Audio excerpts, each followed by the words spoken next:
कबीर नाम है दहशत का, वहशत का। उसकी आंखों में खून है, सर पे जुनून, आवाज में धार है, सीने में जलखार है। कबीर एक चट्टान है जो सब कुछ साथ बहा ले जाए, ऐसा एक तूफान है कबीर।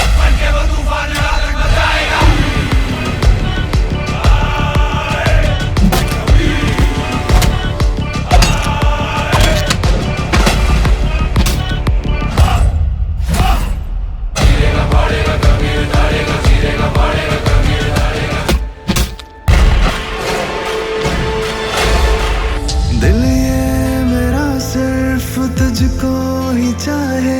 अच्छा जी, तो आप हैं इन सारे गैंगस्टर्स के भाई, मिस्टर कबीर। और अब इस गैंगस्टर का दिल है आपके हवाले। खुद से इसे कबूल करें या ठुकरा दें। कबीर का दिया हुआ दुख भी मेरे लिए किसी नेमत से कम नहीं है।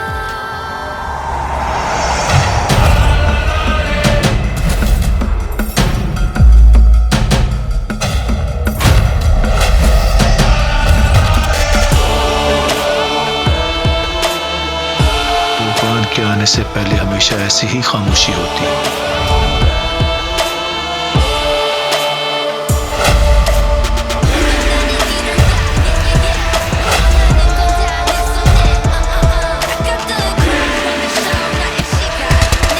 जैसे हर जंगल में एक शेर होता है, वैसे इस शहर में